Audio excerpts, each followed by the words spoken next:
আরজি করের মেডিকেল কলেজের অভয়া থেকে শুরু করে আজকের কসবার ল কলেজ এক ধারাবাহিক ছাত্রী এবং শিক্ষারত ডাক্তারের ওপর আক্রমণ এবং ধর্ষণ। মাননীয় মমতা ব্যানার্জি, আপনাকে বলছি আজকে দাঁড়িয়ে, সারা বাংলার লোক আপনাকে বিশ্বাস করেছিল। মমতা মানেই বাংলা, বাংলা মানেই মমতা। মমতাময়ী বাংলায় রূপান্তরিত হয়েছিল আপনার চলাচলের মধ্য দিয়ে।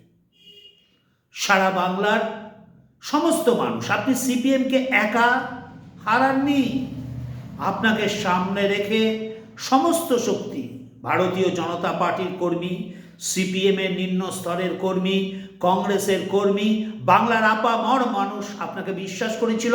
আপনার প্রত্যেকটা মন্ত্রিত্ব ত্যাগ হাওয়াই চটির মতো বিশ্বাস করেছিল। আপনারা যাদের দুধের গাই বলছেন তারাও আপনাকে বিশ্বাস করেছিল, কিন্তু জানলো না সবই আপনার মুখোশ। আরজি করের মেয়েটার অভয়ার বিচার যদি পেত, যদি আপনি শক্ত হাতে বিচার করতেন, আপনি কি করলেন? তার মরদেহটা দাহ করা দিয়ে জেগেছিলেন, যেই দাহ হলো আপনি বললেন আমি তারপরে শুতে গিয়েছিলাম। অর্থাৎ দাহ না হওয়া পর্যন্ত আপনার আতঙ্ক ফেরাচ্ছিল। কেন? আপনি তো পারতেন বাংলার সর্বশ্রেষ্ঠ সাধারণ মানুষের মুখ্যমন্ত্রী হতে। আপনি কেন পারলেন না? মাননীয়া মমতা ব্যানার্জি, আপনার কাছে বলছি আজকের দিনে দাঁড়িয়ে, আপনি সেই মানুষ যিনি বাংলার রাজনীতিতে একক শক্তিতে এসে একক ক্ষমতা নিয়ে একক দল তৈরি করেছিলেন। তাই সমস্ত সিদ্ধান্তের ভালো মন্দ দায়িত্ব আপনার, যেমন দলকে নিয়ে আসার দায়িত্ব আপনার। আজকে ল কলেজের ঘটনা, আরজি করের ঘটনা, সমস্ত তার দায়ভারও আপনার। তার কারণ সমস্ত ক্ষেত্রেই আপনার দলের লোকেরা যুক্ত, আপনার প্রশাসনের লোকেরা যুক্ত। আপনি কেন সেই আগের মমতা ব্যানার্জি হতে পারলেন না? আপনি যদি সত্যি আগের মমতা ব্যানার্জি হতে পারতেন, বাংলার হৃদয়ে বিধানচন্দ্র রায়ের পর আপনার নামও খোদিত থাকতো। কারণ সিপিএম এর মতো একটা রাজনৈতিক দলকে আপনি পরাজিত করেছিলেন এবং সেই সময় অটলজির আশীর্বাদ পেয়েছিলেন সাধারণ মানুষ সকলে। কিন্তু আপনি জেতার পর শিক্ষিত মুসলিম সম্প্রদায়কেও পর্যন্ত ভুলে গেলেন। আপনি কারো ভালো করলেন না। আপনি যাদের ভালো করলেন তারা রাষ্ট্রের ভালো চায় না, তারা আপনাকে ব্যবহার করছে। সময় আসলে আপনাকেও দেখিয়ে দিবে। বাংলা দেখিয়েছে সিএ নিয়ে, জিহাদিরা দেখিয়েছে সিএ নিয়ে মুর্শিদাবাদে কি করা যায়। আপনার কথা শোনেনি শিবপুরের বিভিন্ন প্রান্তরের লোকেরা, যারা অত্যাচার করেছে সাধারণ মানুষের উপর। আপনি শোনাতে পারেননি শাহজাহানকে সন্দেশখালী। আপনার মত, আপনার পথ, আপনার চলাচল সরাতে পারেননি আপনি শাহজাহানদের মতো, শওকত মোল্লাদের মতো, হুমায়ুন কবিরদের মতো লোকদের। তারা শুধু আপনাকে সামনে রেখে ক্ষমতা সঞ্চয় করতে করতে নির্দিষ্ট লক্ষ্যের দিকে টেকেছে। তাই আপনার ডান হাত, আপনার বাঁ হাত ববি হাকিমও অন্য কথা বলে, ধর্মনিরপেক্ষতা কথার বাইরে গিয়ে কথা বলে। তার কারণ নির্দিষ্ট হচ্ছে ধীরে ধীরে বাংলার ভবিষ্যৎ। তাই আপনাকে বলছি, আপনি যা করতে পারতেন, আপনি যা করবার ইচ্ছা ছিল, সেটা যদি মুখোশ না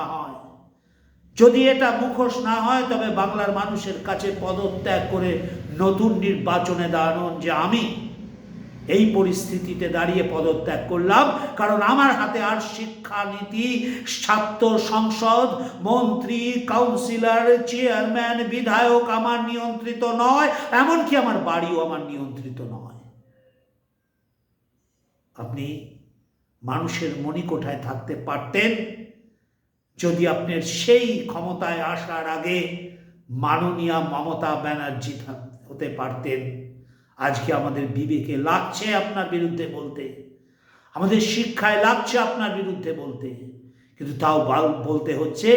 আপনি বলেছিলেন বাংলার ভালোর কথা, আপনি বলেছিলেন বাংলার খেটে খাওয়া মানুষের ভালো থাকার কথা।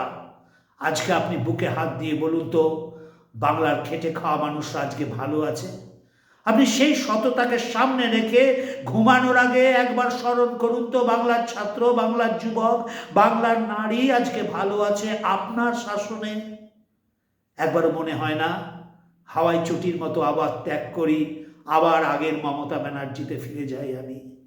তাই আপনার কাছে বলতে চাই, সময় এসেছে মমতা ব্যানার্জি সেই আগের মমতা ব্যানার্জি প্রমাণের, কারণ আপনার দ্বারা আর কোনো কিছুর নিয়ন্ত্রণ নেই।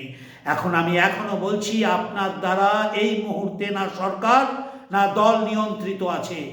তাই আপনার কাছে বাংলা বাঁচানোর আর্জিতে সাধারণ মানুষের জন্য আপনার কাছে পদত্যাগ বললাম, তারা আপনার পদত্যাগ ছাড়া এই মুহূর্তে বাংলাকে বাঁচানো যাবে না।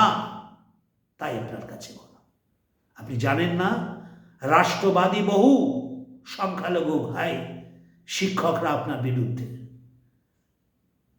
বিরুদ্ধে ধীরে ধীরে সবাই, যেদিন কোনো কারণে ক্ষমতার বাইরে যাবেন সেদিন মমতা ব্যানার্জির নামটা বাংলার মানুষের কাছে অন্যভাবে চিহ্নিত হবে। তাই শেষ সময় আপনার কাছে আছে, 11-র আগের মমতা ব্যানার্জিতে ফিরতে হলে পদত্যাগ করুন। বলুন, আমি যে স্বপ্ন দেখেছিলাম, যে স্বপ্ন আমি নিয়ন্ত্রণ করবার চেষ্টা করেছিলাম, আমি ব্যর্থ, আমি মনোজিতদের জন্য ক্ষমা চাই, আমি পিজির আমার অভয়ার আত্মার কাছে ক্ষমা চাই। নমস্কার মানুষ।